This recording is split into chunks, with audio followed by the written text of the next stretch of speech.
What's going on, everybody? Welcome to a Week 12 2016 NFL Recap Podcast, The Blitz. We're going to be going in for all the Sunday games, and we're going to start off with the Bengals and the Ravens. Now, if you watched this game, you were completely disgusted with the Bengals. That's nothing new. Marvin Lewis is the coach. Andy Dalton is the quarterback. It's expected to be like that. You're expected to want to vomit in your throat and then spit it back out several times while watching the game. But I want to take some time to really focus on the ending of this game. Let's not talk about the fact that Terrell Suggs is balling out at his older age, and I can't even believe how good he looks. The defense looked pretty well as well, but I was really impressed with Terrell Suggs overall with this game. But Andy Dalton, this man was getting his ball batted down on a regular basis like he was in Pop Warner. I don't know if he doesn't know what he's doing, if he doesn't know that he's a football player and that guys are tall and they're going to jump in his line of sight. He continuously did it. It was so disgusting to watch end of this game, and they had every chance to win this game. If you're a Bengals fan, you're disgusted. I don't care what kind of excuse you want to make. You're disgusted. If you watch this game in its entirety, you are disgusted as well. But the ending was so ridiculous. I don't know, bro. I sat here and watched. I'm like, okay, it's no way he gets his ball back down again. You know, Russell Wilson is what, 5'10"? What is it, 5'10", 5'11"? And he doesn't get his balls batted down nearly as much as Andy Dalton. That was so ridiculous. And it was like at one point he was just looking to get his ball batted down because he was throwing it right to the same guy. Look, I'm disgusted with Andy Dalton. The Red Rocket sucks. We all know that. That's nothing new. We have to figure out a way for the Bengals to get through. They got Marvin Lewis as a coach. Andy Dalton as a quarterback. They are not going anywhere fast. The Ravens are now tied in the AFC North, and we have to see exactly what happens with that as far as it goes. I don't know what the Steelers are doing week to week, so it'll be very interesting to see how it goes. Jumping on to the other games, the Rams and the Saints. Let me just say this right now. Not only is Marvin Lewis a horrible coach, but Jeff Fisher joins him right there. I don't know why this man is still a coach in the National Football League, but I will tell you this. Jared Goff looked very good. The Saints beat the hell out of him. Let's just put it like, look, it was bad. Drew Brees went all Drew Brees on him. Let's not talk about that. Let's talk about the fact that Jeff Fisher waited this long to put this young man in there when he could have been earning his stripes already. You see, these games, it's better when you started off like that. You don't go for a number one overall pick in our modern day times and just have him sit. I've spoken about this several times. It's more likely that you're going to have success with a rookie at quarterback now in this league because of the new rules and all the protection than it was in the past. And that's what people don't understand. And I'm trying to explain to everybody, listen, you can't really do whatever you want to do to quarterbacks anymore. So it's a lot of a safer environment, as safe as it can be for the quarterback right now, even though it's still a very, very violent sport. So they have that advantage. But you know what? When you got guys like Jeff Fisher running around like douchebags, that causes a lot of issues with everything that goes on with the team, because people are going to go and nitpick, at Jared Goff. He made some mistakes, whatever like that, later on in the game. The kid was playing great to start, okay? You're talking about a team that's coached by a guy that doesn't know if he has thumbs or fingers on his hands. Jeff Fisher is probably arguably the worst coach I've ever watched play over this long of a period of time, ever, in any sport. And it's very disgusting to me that they went to Los Angeles with this. They should have fired this man a long time ago when they were in St. Louis. It's just so disgusting to watch this team right now. And they have so many good things about them. Jeff Fisher has to go. They have to part ways with him. If you're a fan of the Los Angeles Rams, you got to write a letter to the owner. Listen, this guy, what is he doing?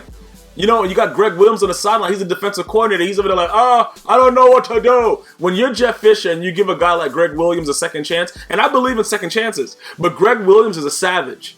Okay, the defensive coordinator of the Rams, and it's just a whole bunch of circus type crap going on with the Rams right now, and I just really feel bad for the fans. But the Saints were balling out yesterday. There was nothing to say about it other than Drew Brees went all Drew Brees. Cardinals and the Falcons. Let me just say this about the Cardinals: they suck. And Bruce Arians had a heart attack when he realized that Carson Palmer was his quarterback, and I understand, bro. And then the dude went to the hospital. He came back out, then he realized again. He's like, "Yo, this is not gonna go the way I wanted to." Carson Palmer's a bum. The Falcons went out there. Defensively, they just dominated. Offensively, they dominated. They went out there. Matty Ice, he went out there and did what he had to do. Like I said, he's playing well. It's not the fact that I'm hating on Matt Ryan. I'm just waiting for the playoffs. A lot of guys play well during the regular season all the time, and it's like the same old, same old. I just want to see what he does in the playoffs. I'm not hating on this guy. I love me some Julio Jones. I love me some Sanu. I love me some Devonta Freeman. I love me some of that stuff. I just want to see if they can go to their full potential and go out there and win when it counts the most. Even though, of course, you have to win in the regular season to determine what happens in the playoffs, I want to see more of him in the playoffs. That's all I'm really trying to say. The Cardinals, they've really disappointed. They have a lot of talent despite Carson Palmer being on the team. Bruce Arians is probably good. You know, when you wake up and realize that your quarterback is Carson Palmer, you're going to have heart issues. And last week, I'm just very happy to report that he was able to get out of the hospital. Everything was good. The dude was suffering from nausea, vomiting. He looked at a picture of Carson Palmer while he was on the sideline and just fell out. Like when you in those churches and they tap you and you get the Holy Ghost, he just fell out, bro. He's like, how is this guy my quarterback? But guess what, bro? You made that decision. You guys want to live and die by Carson Palmer, arguably one of the worst quarterbacks ever. And when I say worst, I'm not talking about his stats with his numbers. I'm talking about what he actually has done. This dude had numerous talent from the Bengals all the way to the Cardinals. He has done nothing with it other than throw picks when the team needed him the most. Listen, I don't know what in the hell he's doing most of the time. I look at it and I marvel in the fact that he's an NFL quarterback. And I understand he could throw some tight spirals, he does some good things, but when it matters the most, he will let you down. And that's all I'm talking about. I'm not talking about, oh yeah, he puts up all these gaudy numbers and stuff like that. No, when it matters the most, this man will let you down. 49ers and Dolphins. I know the 49ers are 1-10, but at least they got one win. The Browns suck. But let me just say this. Colin Kaepernick played well. And that last hit that he got where he got bent back, I was very surprised that he got up. But you know what was funny? If he was hurt, because of all the stuff he's doing with the national anthem, I don't think anybody would have been rushing to go pick him up anyway. But he played very, very well. Overall, the Dolphins won the game outright. You know what I'm saying? Like they played well enough, but then the 49ers had that chance, you know, their chances towards the end. It was one play. He couldn't get into the end zone. But both these teams are garbage, so you didn't know which one to go with. And I don't know how the Dolphins are 7-4. Every time I look at that, it amazes me. But that's the way the league is, man. Ajayi came on late, and people are looking at the team differently than they did before. But you know what? Let me just tell you something. Ryan Tannehill is still your quarterback. So I'm not trying to say, oh yeah, all of a sudden it's going to be no. Ryan Tannehill is your quarterback. Things are going to happen there. Sometimes things that you don't like, and you're going to have to move on from it, and that's pretty much what it is. It is what it is. Andy Dalton and Ryan Tannehill, I think they're the same person most of the time, but I got to give Ryan Tannehill credit. He made key third down passes when it counted. He's playing better. The team is still horrible, though. I don't care that they're 7-4. And how funny is that I picked the Jacksonville Jaguars to be my sleeper team, and the other Miami team, the other Florida team is doing well. This is just, sometimes I don't know what goes on sometimes. It's just like crazy the way that thing is flipped. Jaguars and the Bills. First of all, the Bills didn't make the spread. I hate them. Second of all, the Jags, they played them really, really tough. And the Jaguars, believe it or not, should have won this game. If you watch this game, the plays that they made, Blake Bortles made a lot of plays down the field. Who was the wide receiver that got injured on that wild dive? I forgot who it was. That on the left side of the field, he dove in and then he was grabbing his hamstring. I think he was going to be okay, but they made a lot of explosive plays when it counted. But then the defense just gave up everything. And Jalen Ramsey with that juke with LaShawn McCoy, though. Like, I know LaShawn McCoy gets sticky, but goddamn, bro, you cannot do that. You cannot run into your own man on plays like that. Like, he's a very, very fast young man. The talent level that Jalen Ramsey has is going to be extremely high. But you can't make errors like that. That's one of the plays that stood out to me watching that. And then, LaShawn McCoy also broke other plays on broken plays on third down.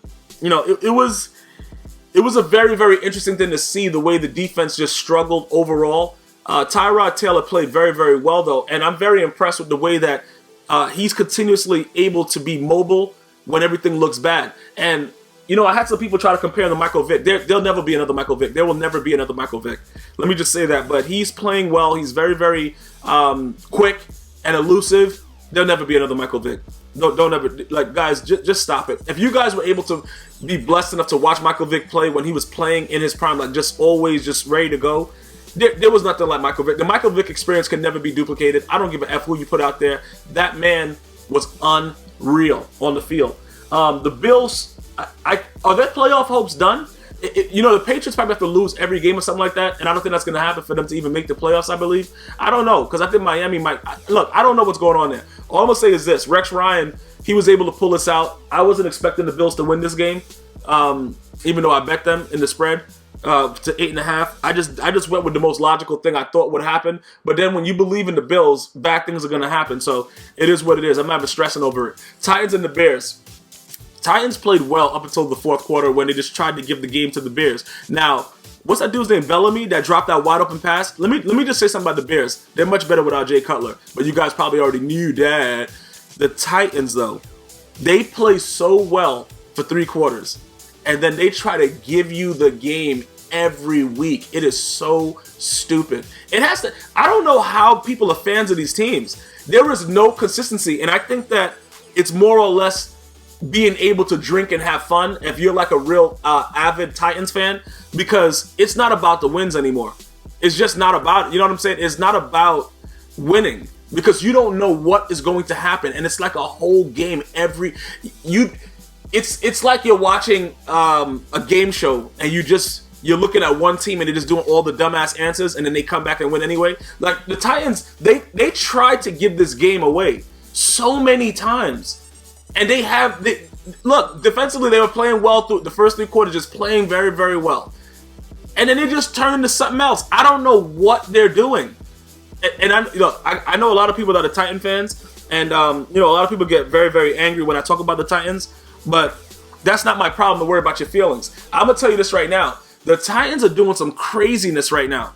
It doesn't make any sense at all that they're able to be 6-6 at this point, because they've tried so hard to give the games away to the other teams when they're beating the hell out of them. The only team that they really beat the hell out of, that they consistently went throughout the whole game and beat the hell out of them, was Green Bay. But everybody's beating on Green Bay. It don't really matter. Bro, listen, Pop one about to be beating on Green Bay. They actually played tonight. They're probably going to get beat down.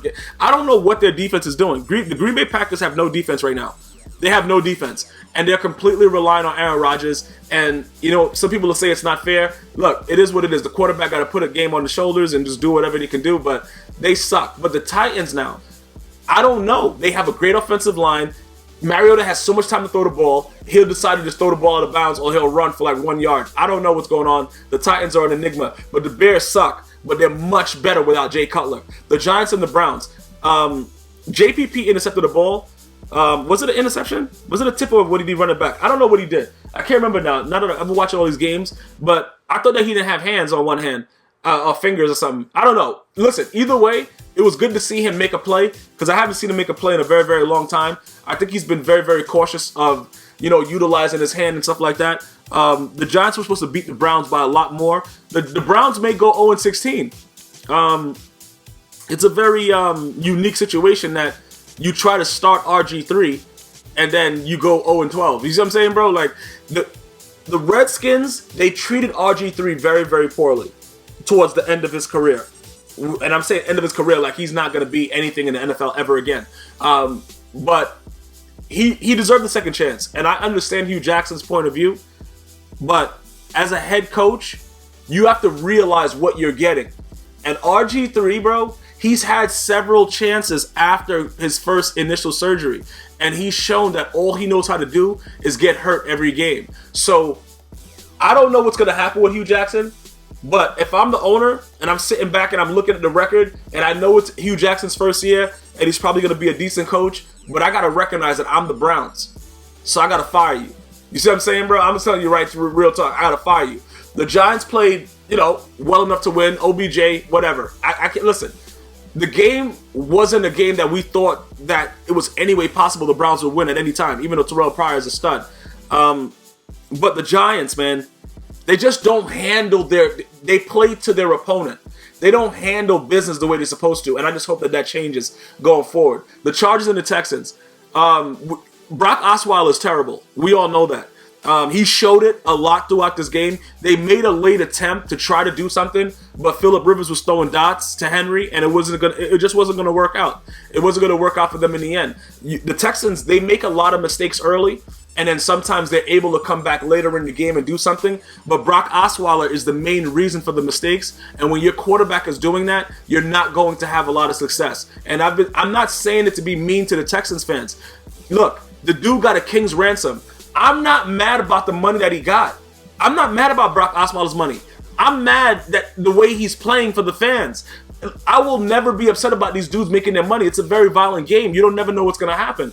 But please, go out there and do something for your fans. This is disgusting what this guy's doing. This guy's horrible. Look, there's no ifs, ands, or butt cheeks about it. The dude is horrible. You know what I'm saying? The Chargers pretty much, they got zombies playing for them. Everybody is hurt. There's nobody available to really play for this team, and they're still getting wins. Phillip Rivers is an elite QB. I've been saying that forever, but he doesn't get enough credit. It's just so crazy the way that this stuff is going on. Joey Bosa, all the holdout talk. Dude is balling out, getting sacks all over the place. This is what I'm saying, bro. The Texans are a joke, and the reason that they're a joke is because the guy at the helm, he's not supposed to be there. He has to go. This has to be his life. He can't come back next year. He can't come back. If they bring him back, I think he was like on an option with one of the things. It's not like a full guaranteed contract. He has to go. If the Texans want to do anything, they got to go. Especially with the way that their counterpart, in Texas is playing. The Cowboys is out of their goddamn minds right now, and then you running around with Brock Osweiler. No, sir. The Seahawks at the Buccaneers. This game was very interesting because I don't know how in the hell the Seahawks played this horribly. And it's very, very hard to do that. And Jameis Winston threw a pick late after that touchdown was called back. I don't know if you guys remember that. If you guys watch, you know what I'm talking about. And the Buccaneers still went out there and picked off this Russell Wilson. This game was so ridiculous. It was so ridiculous, but it taught me two things. It taught me two things. One, Jameis Winston is maturing. Two, Mike Evans is a goddamn stud. Okay? The dude is a beast. He's out of control. He needs to be tamed. The dude is a wild animal, bro. He does not care about who's defending him. I love it. I love every minute of it. The funny thing about me, though, is when I'm watching the game, I like to see the reaction of the players when they make a mistake. And did you see how Russell Wilson's face was when he was chasing down every interception he threw? And how he was overheating when he was breathing? It was just, I'm just sharing that with you guys because it was hilarious to me. I was drinking. It was funny as hell. Because this dude is acting like, he didn't just throw the pick. Like, he's running around. You see his face? His face is always mad serious when he throws a pick. And he's running down the guy that he, it's just those little things make my day with these games because Russell Wilson's face is so hilarious to me. But I don't even know what I'm talking about right now. I just had to share that with you guys because it was on my mind watching the game. But throughout the entire game, the Buccaneers just like the much better team.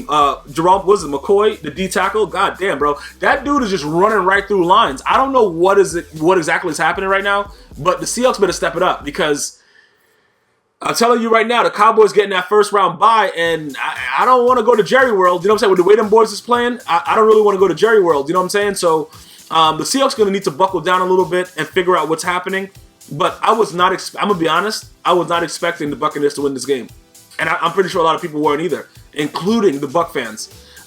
Patriots and the Jets. The Patriots didn't make their spread. I hate them. But at the same time, Tom Brady was able to get his 200th win. Congratulations to that man. Listen, from where he came from nothing. You know what I'm saying? From the pick that he came in at to where he is right now. I don't give a damn about Deflategate, Spygate, all kinds of gate, with a gate, all over the gate. This man has done incredible things. He's done great things for the league. When he had the ball with that last 2-minute drive, whatever like that, we all knew he was driving down the field in the Jets. Darrelle Revis needs to give his money back for this season to the fans or donate it to charity. That dude's garbage. Todd Bowles should be fired as soon as possible because he doesn't meet the face of the Jets. Look, I don't know how else to say this to you guys. It's a lot about the mannerisms and everything that comes with a head coach that determines how the team plays. Now, Jason Garrett is the exception because he looks like a total douche, but he has 2 golden rookies that he's going to ride to the death, and that's the way it's going to be with Dallas. But Todd Bowles just stands there. He smiled once on that touchdown, and that was it. Other than that, he shows no emotion. He just looks like he's dead on the sideline, and that's it. It's nothing. That's not what New York is about. We're not like that, bro. We fight. We go hard. You know what I'm saying? As much as I didn't like Rex Ryan and I thought he was a big joke and all he did was talk, he showed a lot more emotion and he was a lot more fun to watch the Jets when Rex Ryan was the coach, even though we knew they were going to lose in the big games. It's just that Todd Bowles, I don't know. I don't know what's going on with that team. I think the team sucks. I think that they should just, destroy the whole team and just rebuild from the beginning and see what goes on with it. And that's pretty much what I think about the Jets. You know what I'm saying? But congratulations again to Tom Brady in his 200th win, man. That's huge. That's not something that's easy. You don't get that, easy. Panthers and the Raiders. Panthers were getting blown out accordingly. The Raiders tried to give them the game, but when it's all said and done, the Panthers suck. And I'm just being honest about it. You know what I'm saying? I know Luke Kuechly was in there and dudes were getting dotted in the middle of the field. All kinds of stuff was going on. But at the end of the day, Cam Newton got sacked and it was a wrapperoni with cheese. The Raiders are playing tough. The Raiders are ready to go. And I don't think that everybody else is ready for what the Raiders are bringing. And Khalil Mack, if you guys don't know who Khalil Mack is, you better ask somebody. Because that guy, man, Pro Bowl at 2 different positions. This guy, I love watching him play. Crabtree is turning into a stud, though. I know with the 49ers he was good, but I thought that after Sherman did all that stuff to him that he wouldn't come back and be, playing at a high level anymore. Let me just tell you, I'm an idiot for thinking that, okay? And I know you guys probably think I'm an idiot for a lot of other things, but I'm gonna take complete responsibility for that. I thought Crabtree was done. And I thought he was done just based on the fact that Richard Sherman tipped the pass away from him that would have brought them to probably the Super Bowl and they'll probably won it. But I'm gonna tell you this right now. Let me explain something. The Raiders are not playing games. And even though Derek Carr made some throws that I just really didn't like, and he gets very, very scared sometimes in the pocket. I don't know what he does sometimes, but for the most part he throws a very, very good deep ball. The Raiders are a very dangerous team. The only problem that I have with the Raiders, penalties. If they can get those penalties down, they can play with any team in the league. And I don't know if people realize that. You know what I'm saying? Because they had like 20-something penalties one game, and then the game was closer than it's supposed to be, and blah, blah, blah. That's their biggest problem is penalties. They have the offensive and defensive firepower to compete with any team in the league. Do not be surprised if you see these guys in the playoffs and they go deep and possibly try to... Look, I'm not going to say it. I'm not going to say Super Bowl. I don't want to jinx them. I'm just going to tell you this right now. They're playing very, very well. Keep it up. Gary Kubiak, you're a douchebag. I'm just going to say that for all the Broncos fans. I can't let you know that. You're going to try a 62-yard field goal, bro, with McManus, a.k.a. McAnus? Bro, listen to me. I understand that you got to try to win. I get that. I get that coaches know that their players have big legs. They can make those big kicks. I understand that you're a mile-high stadium and you can, and it's possible. It's easier to make that. You can't take that field goal. And I'm not saying that because, it's hindsight is 2020. I'm just saying that you can't do that at home. You can't lose this game at home. You can't make a decision that costs you right now at home. I understand you want to win. If you go for 2, say they were down by they were winning. They scored and they kicked the field goal. It was going to overtime and they went for 2. I would rather that than this because field goal kickers suck. NFL kickers suck. They can't make field goals. So why the hell are you kicking a field goal from 62 yards? If you look at the stats, this has been the worst year statistically for all kickers. Why in that? Listen, what the F? Why would you do that? Why would you do it? It doesn't make sense. I was raging. I'm not a Broncos fan. I was raging. And I know McManus has a very, very good leg. I understand that. You cannot take that kick. You cannot do that. That cost them the game single-handedly. And the Chiefs are silently moving up. Even though I think the Raiders are a better team, the Chiefs are dangerous because they play good defense and they know how to move the ball consistently. It's going to be a hell of a playoff run, and I can't wait. And I hope you guys join me. I hope you guys are downloading the podcast on iTunes, Android. I hope you guys are visiting G Myers World. I hope you guys have purchased the G Myers World t-shirt to help keep the fan base growing. And I hope to see you next week. Same bat time, same bat channel. G Myers World. One love.